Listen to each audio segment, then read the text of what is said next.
Freestyle Travel. Hey everybody, this is the Freestyle Travel Show and I'm your host, Kenny Flannery. This episode is going to be about hitchhiking in the USA, which I've done quite a bit of over the years. And I've been out of the country most of this year, but I've been back here for the last month or two. So yeah, just felt like a cool thing. I'll try to cover a lot of regions, a lot of routes. Just kind of give some of my experience and experience relayed to me from other people who've been hitchhiking around this country. So that's what we're going to get into, but I'll catch you up on my most recent hitching and travels. Last episode, if you listen to that, was surprising my friend Mark in New York City. And I spent about a week there in New York with Mark and with a bunch of friends, actually. A bunch of friends who live in the city. And there's some people actually visiting as well. I caught up with. Good time as always. Went to a lot of spots I really like. A few new spots. Brewery up in the Bronx, for example. Some other good beer spots and places in general. A little DMT on a rooftop. All kinds of stuff that's going on up there. But then, because I got the flight from Ireland to Providence months ahead of time, I was able to get some Megabus tickets ahead of time as well. Megabus is like a somewhat regional bus company. You can get tickets for $1. This isn't an ad or anything. Kind of sounds like one. But you can get tickets for $1 if you book way in advance. Real short-ish routes. Like you can't really go super far on Megabus. But I got just a bunch of tickets. Some I didn't even use because they were just like $1. But one of those tickets I did use was from New York to DC. So I got that one. Arrived in DC in the middle of the night and I already had another $1 bus ticket from DC to Fayetteville. It's kind of what I was saying. You can't really get straight tickets on Megabus all the way. So 2 different tickets. And the reason for going to Fayetteville, North Carolina, is my brother lives on the coast of North Carolina now. And I wanted to go see him. So I arrived in Fayetteville early-ish in the day and hitched on to my brother's place, which was like a 2 or 3 hour drive. So it wasn't too hard of a hitchhike to get there to see him. Kind of some interesting rides on the way there. I got a ride from like a lineman, a guy who works on power lines, or he used to until he busted his ass falling. But he'd been in the business for 20 or 30 years. He had some kind of crazy stories about working around Louisiana after Katrina and staying at these hotels where the strippers would come to them, dancing on the hoods of cars and stuff, and just crazy debauchery. He really liked that lifestyle, but now, can't really do it so much anymore. I got another ride that day from a guy who used to be in freak shows. Did sword swallowing and stuff like that. He would talk about going to bars because, this is like a traveling circus essentially. And they'd be in one spot for a week or 3 weeks or something. Sometimes they'd go to a bar. He told me one story that there's some people at the bar. They're like, "Oh, you're the freaks from the show. That's not real. You're definitely not swallowing swords." So he'd make $100 on a bar bet. He'd go grab a pool cue and swallow the pool cue. And they're like, "Oh, damn. You make $100 that way." Kind of an interesting dude. But I got to my brother's and I hung out with him for several days, just catching up. We brewed some beer. It's this Imperial Campfire Stout that we love to brew. Love brewing on the road. Love brewing with my brother. So that was pretty cool. And mostly just hanging out. And then my next idea, our plan, I guess, was to go to see a friend in Mississippi, in Biloxi. And another Megabus ticket that I'd gotten was from Atlanta to Mobile. And I had sort of looked ahead, thinking that might be a ticket I could use to save me a little bit of hitchhiking. And I left a day before the ticket.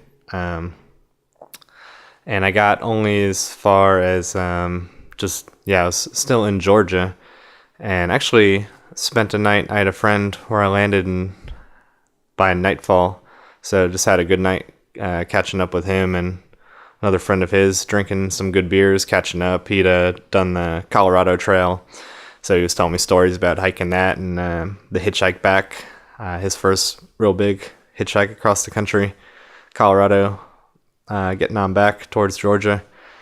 And yeah, so that was like a pretty good night. And I got a really early start the next day. He had to go to work early, which worked out for me as well, because I was on the on-ramp trying to get to Atlanta like 6 a.m., still dark, before sunrise even. And the bus ticket that I had was at 11:30 a.m., and I was about 2 hours driving time to Atlanta. So I really thought I had a pretty good chance to make it there. I mean, what is that, like 5.5 hours to go to, with not a lot in between.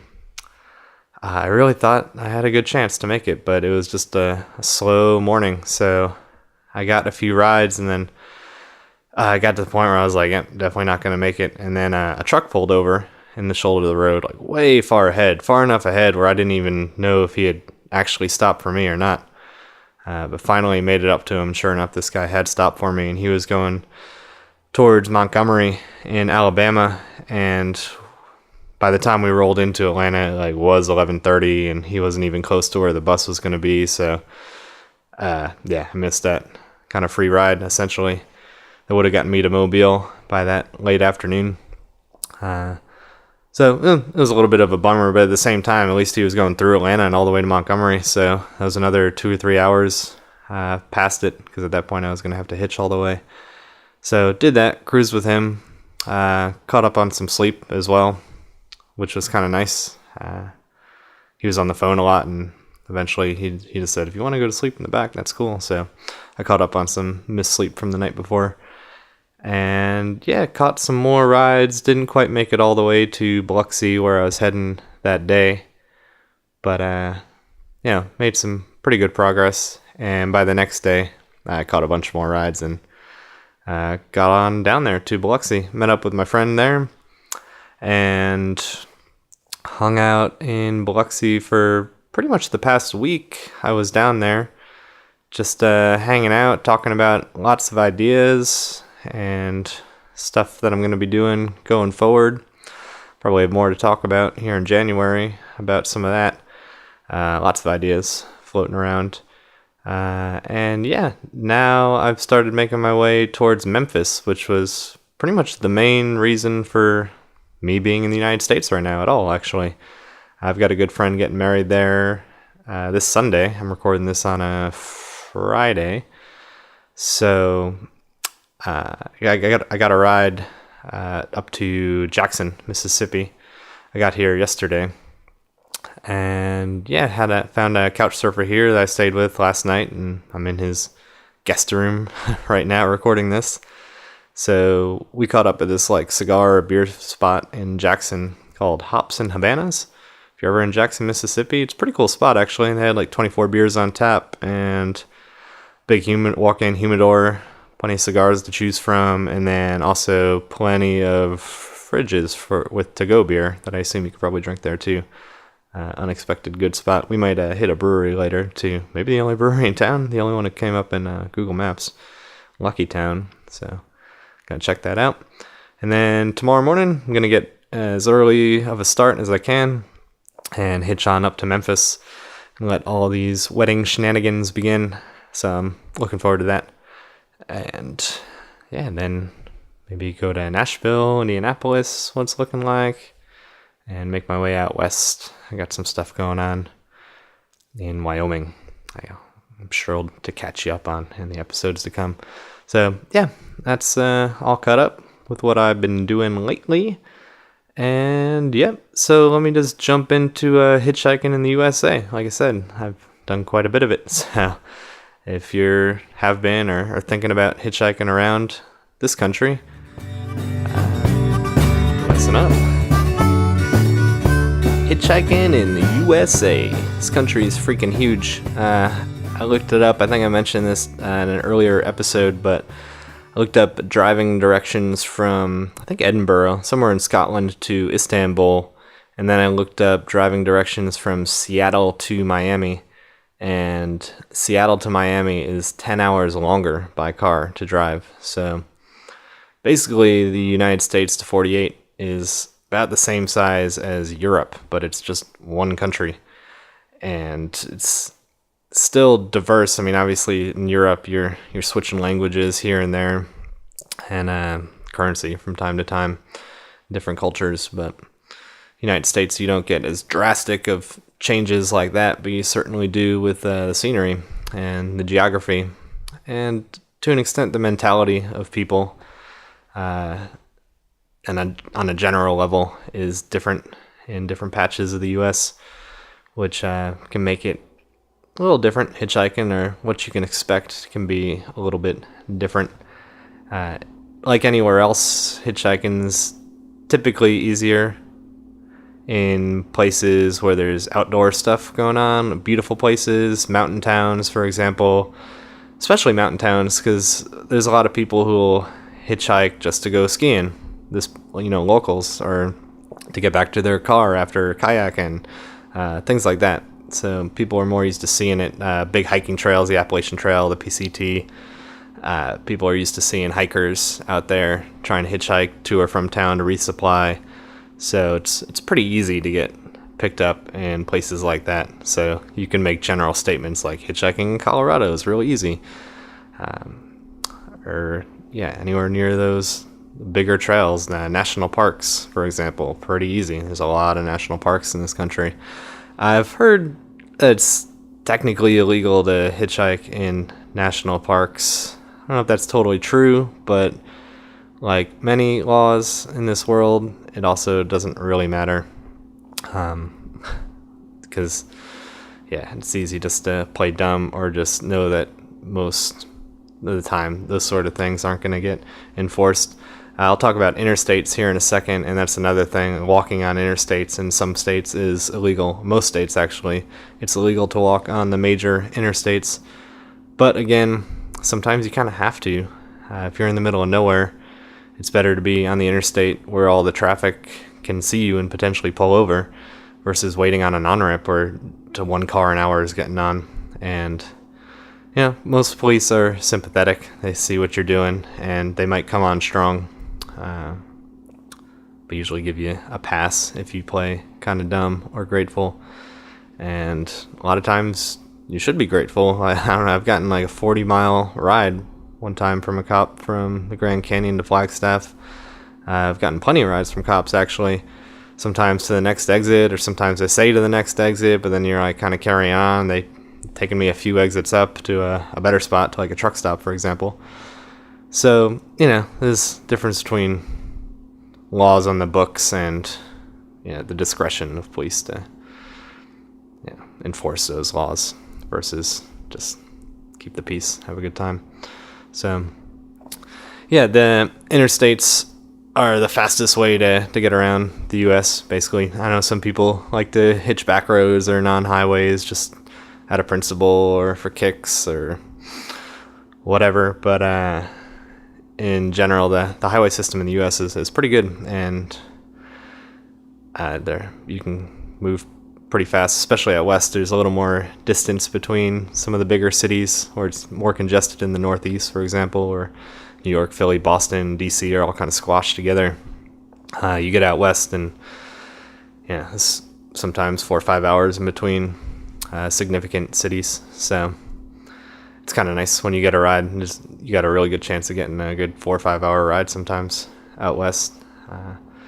So I'm not going to go exactly state by state, but just kind of regions, and generally talk about this, like hitching. I guess I'll start with the west. So I-5 is the major north-south that runs through California, Oregon, Washington. Major trucking route. So depending on where you're at, there's a good chance you get a truck that might be going the whole distance of the thing. I'll start with like my least favorite place to hitchhike in the world, I guess, actually, which is Los Angeles. It's a freaking disaster down there. There's just roads, major interstates, highways, roads going everywhere. Huge urban sprawl. Just all the cities just collide into each other. I just call it all LA. It's not fun. I've been there for hours, or the better part, or all day, just trying to get out. It's congested, like I said, but there's places where there's just no room to pull over. So you could be standing on an on-ramp and there's nowhere to pull over. So the only way you're going to get a ride is if a car just stops traffic behind them, which has happened and people do it. And, sometimes there's some honking involved and sometimes not, but you got to wait. As far as walking on the interstates, that's one place where you're really probably not going to get away with walking on the interstate in LA. Because there's a lot of cops and they'll stop you, and it is way more dangerous in LA than it would say be in the middle of nowhere on the interstate with a big shoulder. So they do kind of have a point there in stopping you. Narrow shoulders, so it's kind of a pain. It really sucks to get stuck in LA. If you're heading north, if you have a friend, for example, who has a car that maybe you're staying with that can give you a ride, or if you want to look into the public transit, you want to aim for Santa Clarita, which is, I don't know if you'd call it a suburb, but I guess it's not technically LA. It's the kind of the last town on I-5 of note. And if you get there to the north of that town, there's a McDonald's there, and that is the spot to hitchhike. If you can get there via bus or via friend, you'll be pretty golden. There's trucks that get on and that on-ramp right there. It's kind of the last fast foody kind of stop, that McDonald's, and there's some other spots. If you get there, you're pretty much going to get a ride to the Bay Area or Sacramento or at least Bakersfield. So if you can get there, that's where you want to be.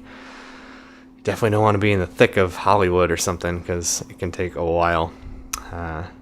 Down towards San Diego, there's like a little gap kind of between Orange County and San Diego where it's a little bit easier to hitch rides here and there. Once you start moving up, California, I've never been a big fan of hitching in and out of Sacramento, but it's better than LA. And once you get north of Sacramento, things become a lot easier. Things are more spaced out. If you're hitchhiking in Northern California, especially close to the coast or anywhere in the sort of Emerald Triangle, it's just a lot of like weed growers and more laid back people and forests and stuff. Like, it's probably going to be people who want to smoke you out or something, or a lot of that. If you're there actually in September or October, you got a good chance of landing a trim job. It's marijuana harvest kind of time. Right now, actually, when I'm recording this, a lot of years at this time I've been out there trimming, and there's just a lot of people out there with gardens, so a lot of work to be found, so you might run into that. But easy rides, and that kind of blends up into Oregon along the coast. That coastal road is really nice. It's pretty slow, but if you're just chilling and want to see beautiful things, which I'm sure you do, check out the whole coastal road all the way up California, Oregon, Washington. PCH, it's shut down at the moment. There's been some landslides around Big Sur, but the rest of it, you'd be fine. All the way on up to Washington, not so bad. I-5 through Portland. Portland's another big city. Be a little tricky, but you'll be all right. The middle of Washington, lots of trees, lots of beauty. Again, that's kind of the rule of thumb, as it were. Pretty easy to catch rides there too.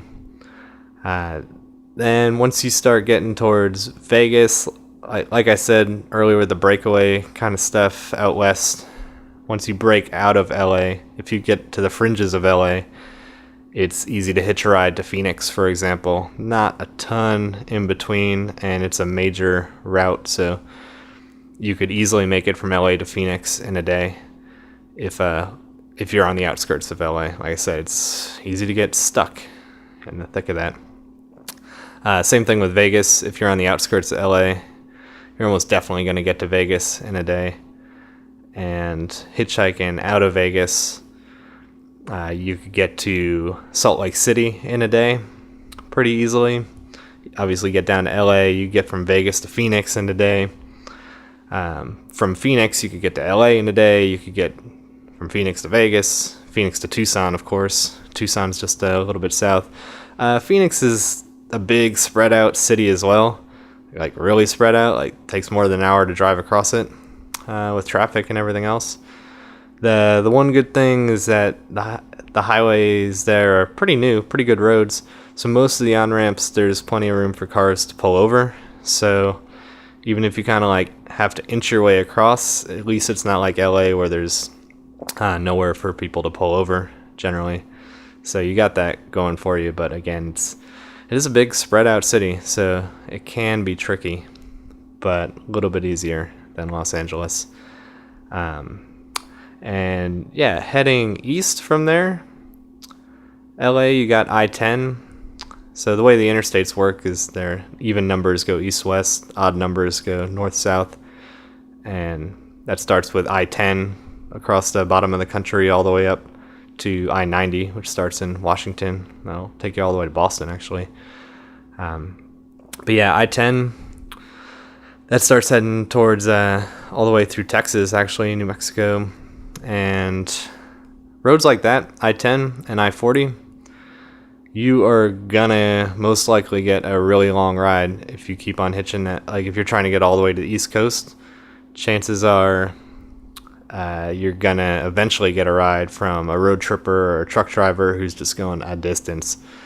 I don't think I've ever hitched east to west or west to east without getting one of the really long, like 500-mile rides or 1,500-mile rides, just coasting. And East Texas is just kind of empty-ish for the most part along I-10. So once you get past El Paso, you might be getting all the way to, like San Antonio or up towards Dallas if you're heading that way, fairly easily in a straight ride a lot of times. So you can kind of estimate it like that. I-40 is kind of the same. There's a few more cities on there. So from Flagstaff is in Arizona on I-40. And yeah, a few more cities, but you could, Albuquerque's the next really big one. I'd say going east to west across the U.S. along I-40 shouldn't take you more than a week if you're cruising. You're getting up early every day. Maybe you're camping on the side of the road or whatever you're doing. It should only take about a week. I mean, and could just take you 3 days. You never know until you know. So yeah, not so bad. Kind of sticking to the west, Vegas, like I said, to Salt Lake City, fairly easy. You're probably not going to make it from Vegas to Denver in a day unless you're actually driving. But it's possible because before you hit Salt Lake is I-70, which cuts over to Denver. And also there's a lot of, I want to say nothing, but not a lot of big cities. So once you're on I-70, there's a pretty good chance someone's going all the way to Denver, or at least well on the way. And it is long, mile-wise, but yeah, there's like Grand Junction. There's a lot of beautiful spots, too. You might get some rides from people going to national parks, or maybe you actually get rides from locals. But yeah, that's kind of a breakaway section there from I-15, which is the road from Salt Lake to Vegas. Yeah. Salt Lake City, that's another city that's fairly easy to catch rides within. People are pretty friendly there. There's the whole Mormon culture there in Salt Lake City, and they're pretty prone to pick up hitchhikers, I've noticed. So even within the city, you're bound to get those rides that sometimes those 10 and 15-mile rides are lifesavers, just to get you out from the center more to the edge of the city where you're going to get your road trippers and your breakaway rides. So I've never really had a hard time hitchhiking out of Salt Lake City. If we go up towards Idaho also is pretty easy to hitch around in. Interstates going through there. Montana, same thing. I mean, it's wide open in Montana. I believe that's another state where it's legal to walk on the highway as well. And I always prefer to walk up on the interstates if possible, just because every single car going will see you. And the argument against it, if you eliminate the police aspect, like I say, it's kind of a non-issue in Montana. The argument is that people are going so fast, like, especially when I'm in Europe, like nobody even considers walking on the highways there. I've noticed when I talk to other hitchhikers, I think it's crazy. Or when I've hitchhiked with people in Europe and I opt to go down on the interstate, people are like, what? They're going so fast, they can't stop, it's impossible. But I don't know, that's just kind of like something to say. Like, it sounds accurate. Like, that makes sense. They're going fast. I can't stop. But people do all the time. So, especially if it's a long straightaway, they can see you for a while. And generally, if someone's going to pick up a hitchhiker, they'll do it. So they'll see you and they'll know. And maybe it takes until they get close enough to actually see your eyes, make their judgment of you, and then stop. So I've definitely run pretty far too, like close to 100 yards, where it takes for someone to actually slow down and stop. But trucks in particular, because it takes them a while to brake. But people stop for me on the highway going 80 miles an hour all the time. So it's nice when you can actually walk up there. The Dakota's pretty much the same as Montana in that regard, and those are also long stretches where you're really bound to get rides that are going all the way through South Dakota or all the way through North Dakota. Not a lot of people have reasons to stop in those states. There are some towns up there, obviously, some cities, but you might get people going all the way through.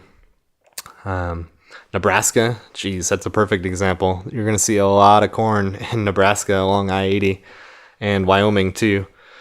Not so much the corn in Wyoming, but just it's barren. So you're going to get these super long rides. I've gotten plenty of rides that are just burned straight through, both of them, that whole area. Kansas, same thing. Next to Colorado, you'll get rides that'll blast right through Kansas on I-70. I-70, like I said, goes through Denver. Hitchhiking around Denver, again, big city, but people are apt to do it. And north of Denver, you start getting into like your Boulders and your Fort Collins, and pretty easy to hitchhike around there too. And good hiking too. Should definitely stop if you're in Colorado. Kind of heading east a little bit more. Things start to get a little bit more congested. Like once you get past Nebraska and you get through Iowa, which is also usually pretty much a breeze. A lot of people driving straight through Iowa. And these are major routes. You got truckers constantly going across the country on your I-70s, your 80s, your I-40. So you might get a ride all the way through. Chicago gets way congested too. That can be kind of a tricky one. Mega city, But hitchhiking to Chicago, it's a pretty big target. So you can get there relative ease. And then down to Indianapolis. Also pretty congested. I've usually had good luck getting out of Indianapolis and into it. But out east in general, rides tend to start becoming a little bit shorter just because there's way more cities and I guess targets, I'd call them, that potential drivers that'll pick you up are going to. So, it just gets a little choppier. Depends what you're doing. I'm coming at it from the angle like you're hitchhiking all the way across the country. But if you're just going from Chicago to Indianapolis, like you're good to go. Sort of the rule that I use in the U.S. or anywhere is if it's like 300 miles is something that you could probably do in a day, like a long day, like a good day. And it just depends on how many cities are in between where you are and where you want to go. And that's why I say the East Coast takes a little bit longer because they are closer together. Michigan, once you get in the north part of Michigan, real easy to hitch around up there. The Upper Peninsula in particular, it's just a lot of trees up there. So it's kind of beautiful up there too. So not so bad. But once you start getting towards like New York, Philadelphia, all the way over DC, things are just a lot more pressed together. So a little tricky. I'm not a big fan of hitchhiking in the Northeast, at least that part of it. Like the far Northeast is great. Once you get up into New Hampshire, Vermont, Maine, it's just beautiful. Things are a little bit more spread out, so to speak, and more country roads you can get on, fewer interstates to deal with to an extent. Most people have a pretty easy time hitchhiking up there. And 300 mile rule or a 5 hour drive. I guess that might be a better way to put it. Like if you Google directions something and it says 5 hours or less, you'll probably make it in a day in most cases. And that's like if you get a relatively decent start. And obviously in the summertime it's a lot easier because you got extra hours of daylight. Besides New York City, the rest of New York also pretty easy to hitchhike. New York's full of forest, a lot of it, and yeah, just forest means good times hitchhiking usually.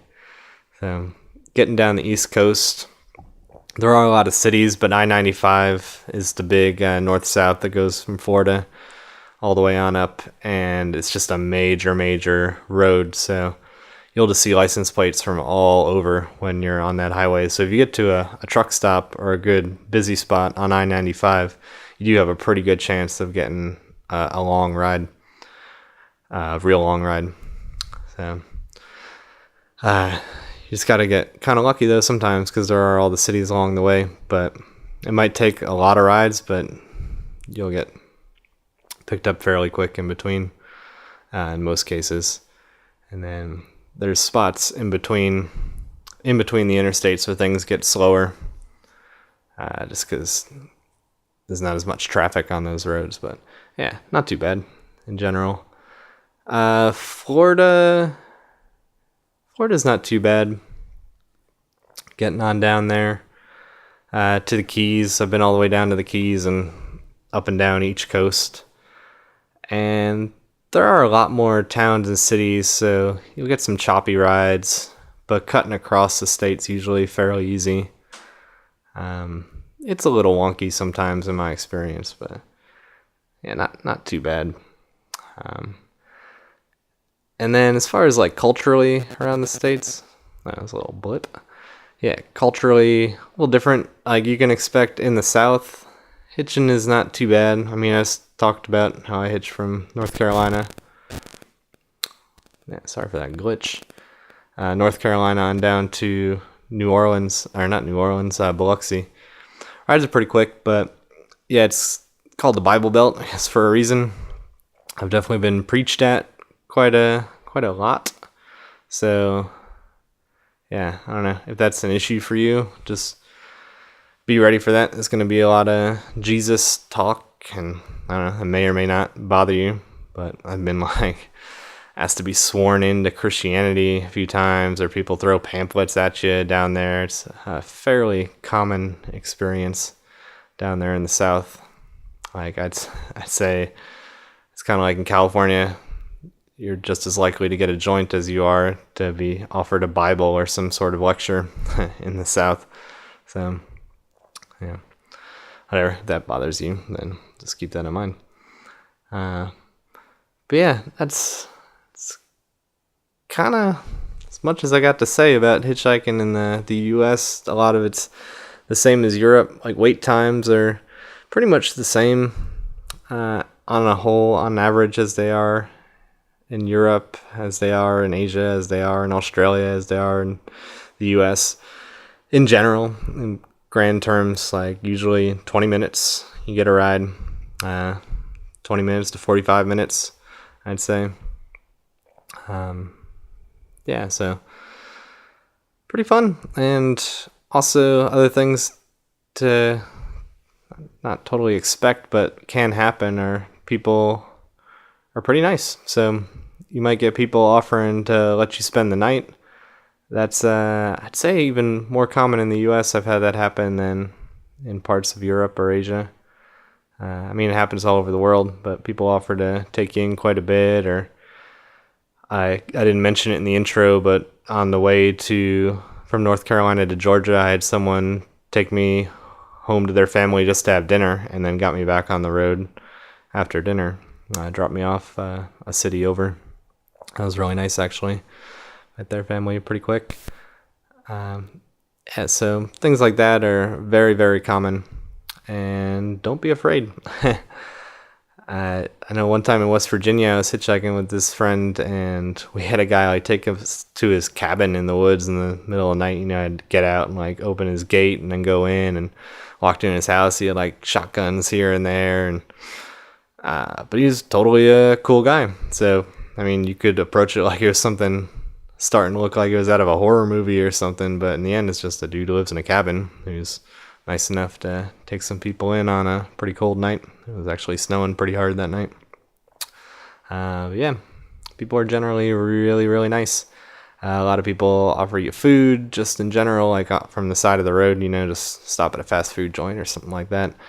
That happens all the freaking time. And yeah, lots of travel magic to be had in the US. Some side adventures as well. I mean, it's not like New Zealand. I guess in New Zealand, these little side adventures would pop up all the freaking time. I get picked up by other travelers or something who are like going to some cool beach, and that doesn't happen as much, but yeah, it definitely does happen. So yeah, that's kind of a broad overview of hitchhiking in the United States. Oh yeah, let me mention weapons and guns and crap like that, because I forget that. I keep bringing up Europe because that's where I was most recently hitchhiking, but definitely not too common to get into a car in Europe and somebody's got a gun in their glove box or whatever under their seat. Whereas in the US, especially in the South, yeah, it's pretty common. I'd actually say, depending on where you're at in the South, like Alabama, Texas, 1 out of every 3 cars, or maybe half the cars, whatever, someone might have a gun. I don't know. It depends. I don't actually know the figure on that, but it's just not uncommon for someone to have a gun. But yeah, people got guns. There's nothing to worry about, really. Just, yeah, people like to have their gun for security or safety or to whatever reason they got. Nothing to worry about. I've had people mention it like sort of as a warning to me, and they'll either say it directly as a warning or just subtly. They're like, they might just mention the fact that they have a gun just to kind of like, don't fuck around. Or they'll straight up say like, yeah, don't fuck with me, I got a gun. I'm like, yeah, no worries, I don't really care. Yeah, if you're freaking afraid of guns, just generally, if you just don't know what that culture is all about, then maybe that'll scare you. But yeah, no one's gonna freaking shoot you. Not unless you do something crazy. Yeah, so that's that. I've heard people hitchhiking with guns too. I wouldn't do it because I don't know all the laws, and I just generally trust people quite a bit. I don't even travel with a knife anymore. The one time where I got like assaulted, sort of, so to speak, I got mugged, was in Peru by these 2 guys. Well, there's 3 of them, but one was driving while the other 2 kind of held me down to take my money and phone and stuff. And I realized then, if I didn't have a knife at the time then either, but if I did, they probably would have overpowered me, taken the knife, and maybe I would have gotten scratched or something. So yeah, just don't screw around with that. Yeah, so that's the United States, and yeah, hitchhiking is pretty easy, pretty quick, about a week across the country, no matter which way you go. 3 days, north to south, a few days, not so bad. Yeah, west is a little more spaced out, easier to get the long rides.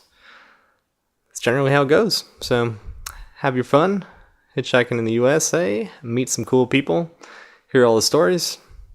There's a lot of different stories out there, just like the rest of the world. So enjoy yourself.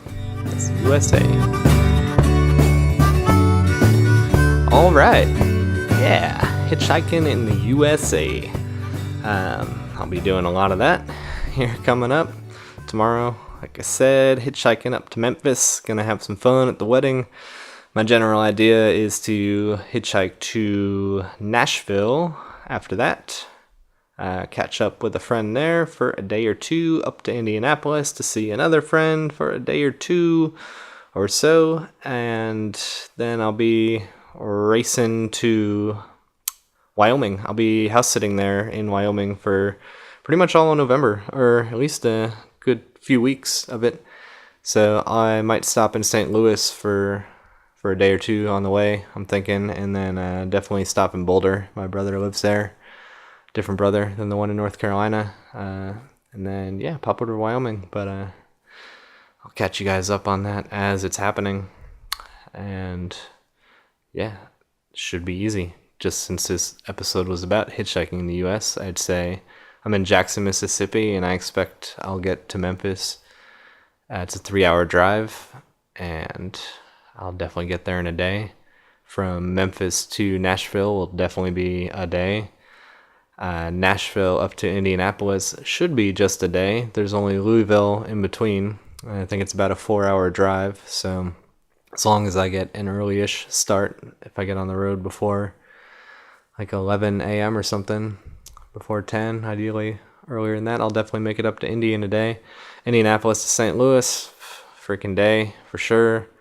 And then St. Louis to Denver, I'm guessing will take 2 days, but I could get one of those long rides that would stretch through Kansas City. I could make it in a day. It'd be a long day, a real long day, but it's possible.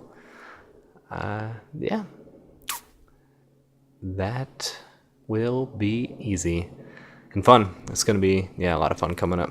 I'm really excited about the next few weeks, few months, few years.